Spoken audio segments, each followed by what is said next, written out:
হ্যাঁ শৈল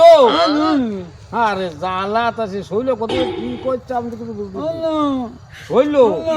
শৈল আরেকদিন সামনে সামনে 5 কিলো আছে হাই হাই কি বার আজকে রে হ্যাঁ উকুন মার কি এক কোল জ্বালায় পড়েছি উকুন মার আবার কি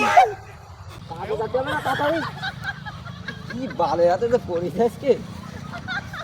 ও কাকা ফয়সালের বাড়ি কোয়ানে আরে চুপ করে দাও কি কইছো তুমি কাকা আরে তুমি চুপ করে দাও খুঁটি তো এই জায়গা রয়েছে কত কাছে কি কষ্ট আরে তুমি চুপ করে দাও আরে কোন পাগল ছাগল